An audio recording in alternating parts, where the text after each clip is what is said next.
That really was a coincidence. What happened, June? I happened to be around my mother-in-law's house, so I visited her for the first time in a while, hoping to see her.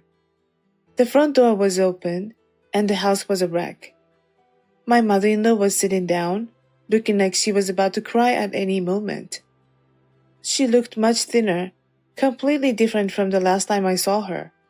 Her lively smile was nowhere to be found. "Where's your daughter?" "I don't know. She's been gone somewhere since the day before yesterday. She even hid my phone."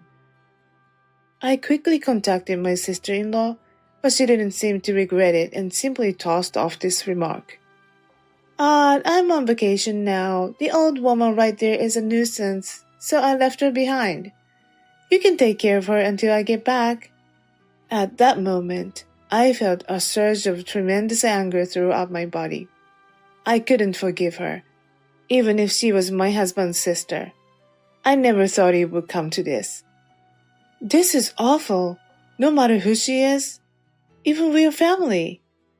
I'll corner her as far as I can go. My name is Alice, and I am 29 years old. I am a working housewife, juggling household chores and working as a staff member for a clothing brand. My husband Ken, and I have been married for 2 years. We're both so busy that we don't even have time to think about having children, and are devoted to our work every day. His kindness hasn't changed since we started dating, and I have no complaints about our married life. I feel that our respect for each other has increased since we started living together after marriage. I was convinced of his good character when I first visited his parents' house to greet them for our marriage. In his family home, his mother, a very kind person with a wonderful smile, lives alone since his father passed away. Mother-in-law has very nice smile and she is a gentle person. "Alice, please take care of Ken from now on.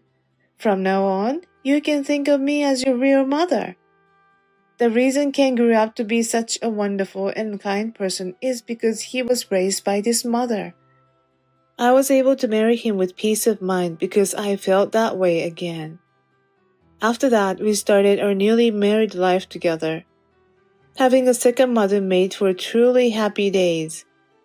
But half a year later, a problem arose. It came to light through a phone call from my mother-in-law, who was living alone. "Your birthday is coming up soon, and I thought I would give you a present. Is there something you want now?" At my mother-in-law's words over the phone, my heart jumped. This was because what she said was exactly the same as yesterday's. While maintaining as much composure as possible, I continued the conversation, hiding my disarray. "No, June, didn't we decide over the phone yesterday to go out for a meal together?" "Oh, really? I've been forgetting things lately. I'm sorry. Is that so?" "It's okay. You forgot? We've talked about the same thing yesterday." "I'm sorry, Alice. I've been a little weird lately." "June." I became worried and immediately consulted with my husband.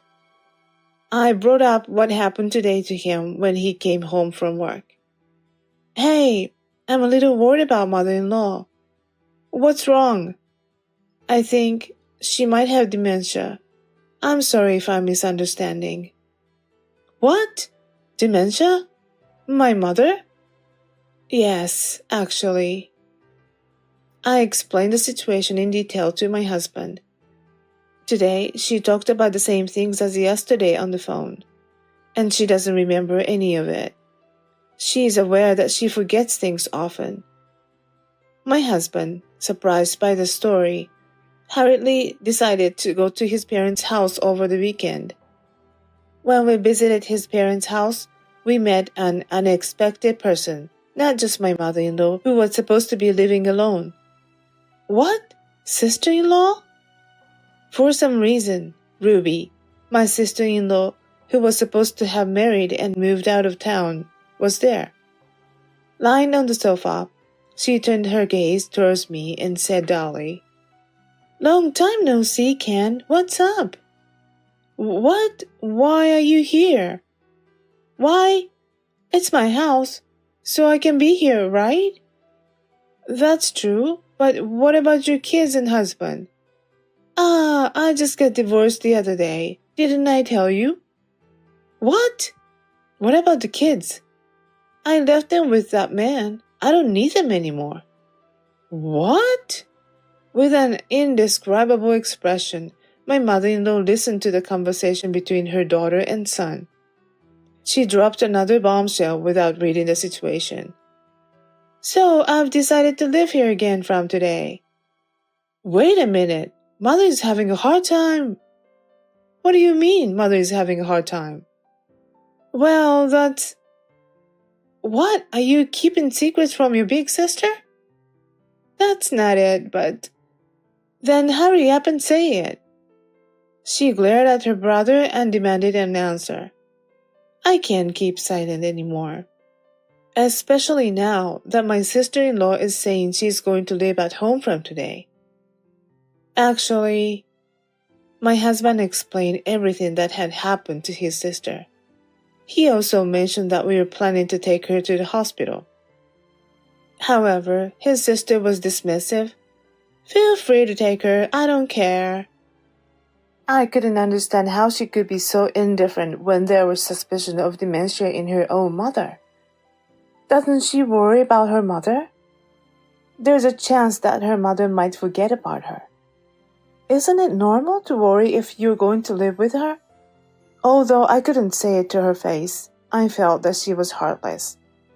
And so, my husband and I headed to the hospital with our mother-in-law feeling complicated. The result of the examination showed that she was in the early stages of dementia. Am I going to forget more and more? Seeing her troubled smile made my heart ache and I felt tears welling up. However, not wanting to make her more anxious, I held back my tears. I smiled brightly at her. June, the doctor said it's only in early stages. You'll be okay. But dementia is unstoppable and incurable, isn't it? You'll be fine. There are medications to slow the progression now. And there's no way you'd forget your family, right? You're right, Alice. There's no way I'd forget my family. That's the spirit, June. Whether they were relieved to see her smiling again, my husband looked relieved as he drove. I decided that I would visit her regularly and accompany her to the hospital. Everything changed drastically a week later. My sister-in-law called me. Hello? She sounded like she was on the verge of tears. Please, help me, Alice. What happened, Ruby? What's wrong? I have a favor to ask you, but it has to be a secret from Mom and Ken. A favor? Something about her desperate voice was unsettling. I took a deep breath for the time being, calmed down, and decided to ask about the situation. Okay, what's going on? Mom's dementia is getting worse. She's throwing stuff away and eating everything in the house.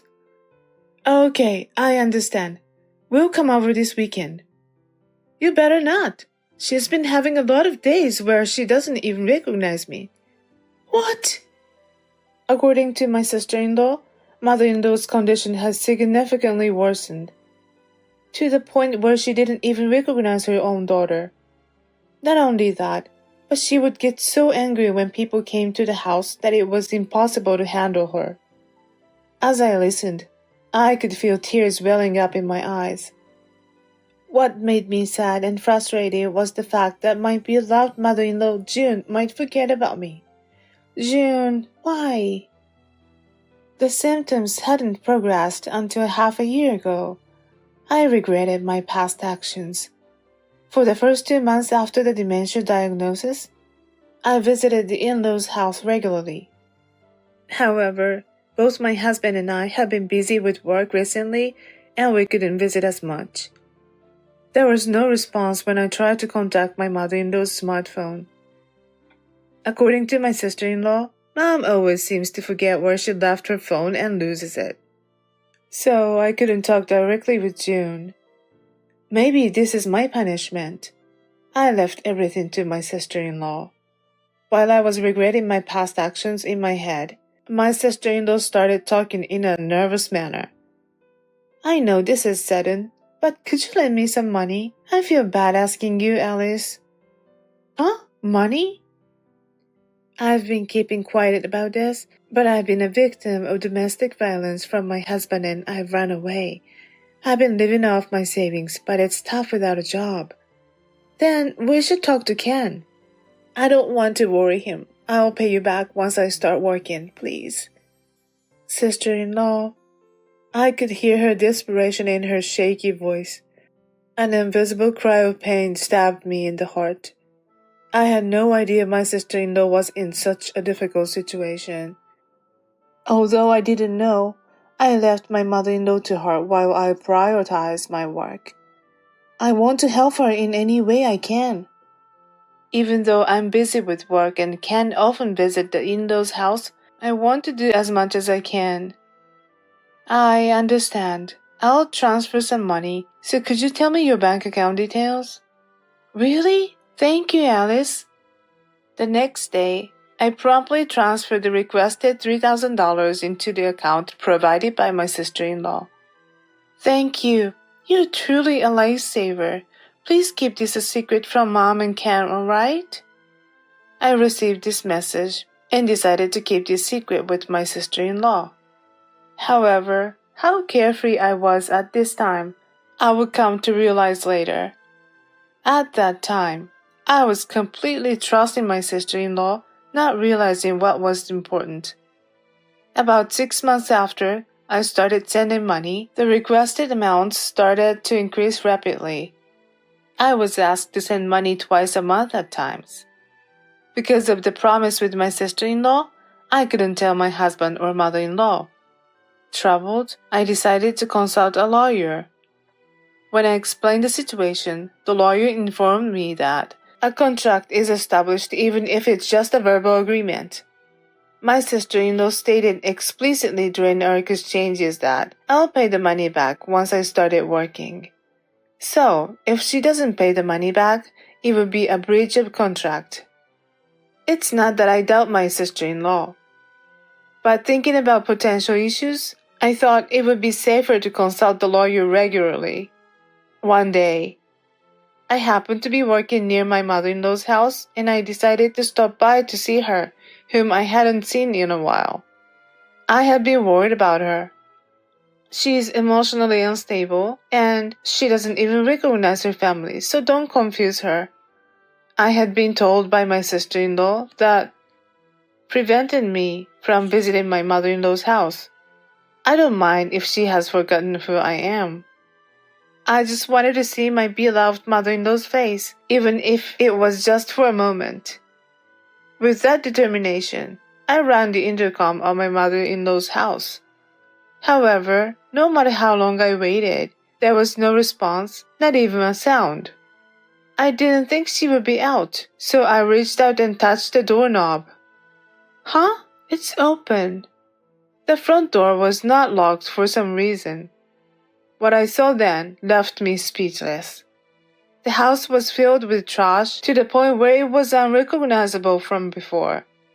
And in the midst of all that, there was my mother-in-law alone. Are you okay, June? She looked very thin, nothing like the last time I saw her. The cheerful smile that had once been on her face was nowhere to be found. Where is your daughter? I don't know where she went. She left about 2 days ago. My smartphone has been hidden. Hidden, not lost? It's not that I lost it. She hid my phone somewhere so I can't contact Ken and you. She's been selling things in the house without me knowing, and I haven't been fed properly. That can't be. From what she was saying, it didn't seem like her dementia was as advanced as my sister-in-law had claimed. When I called my sister-in-law, she answered immediately, but showed no sign of remorse and said dismissively, I'm on a trip with my boyfriend for the next week. Is there something you need? Can I wait until I'm back? You left Mom alone at home and you are traveling with your boyfriend? What are you talking about?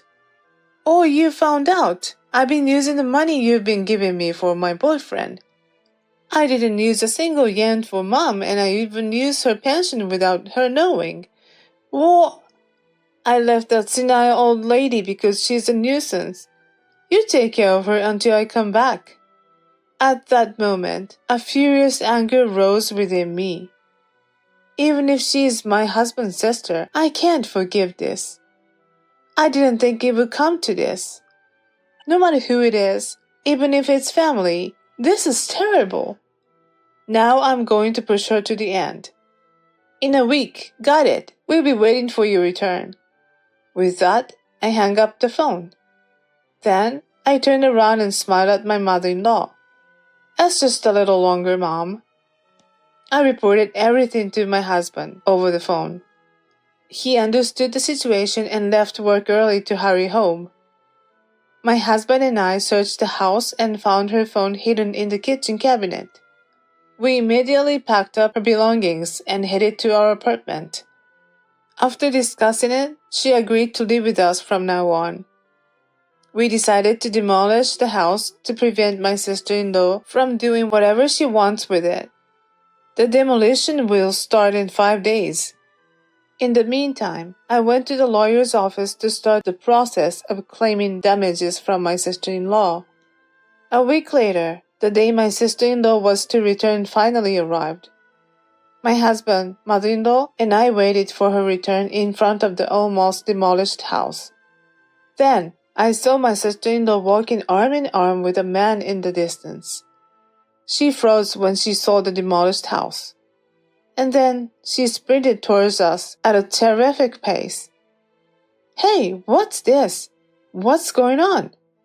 Welcome back, sis. Did you enjoy your trip? As you can see, your house is gone, so you should find a new place to live soon. What's this doing behind my back? Don't joke around. Oh no, sis. This was done with your mom's consent, so it's not arbitrary at all. Huh? I don't care about that. I'll sue you. I won't let this go. As my sister-in-law ranted and raved, I handed her an envelope. I thrust it at her with a smile. You're the one who's going to pay damages, sis. What? What stupid thing are you saying? When you borrowed money from me, you said, I'll walk and pay back. You haven't forgotten, haven't you? No, well, besides, I'm not even working yet. You even lied about using the money for your mom. So you lied to me when you borrowed the money, sis. Did you know? That's called fraud. What? I wouldn't know about any fraud. Don't be so dramatic.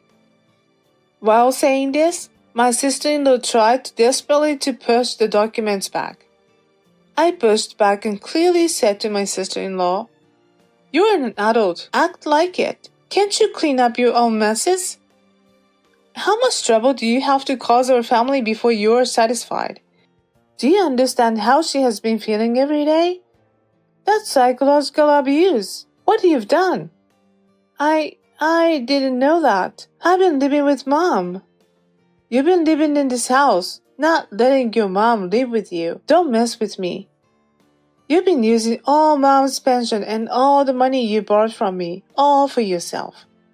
I'll corner you until you understand the gravity of your actions. Don't ever come near my mother again.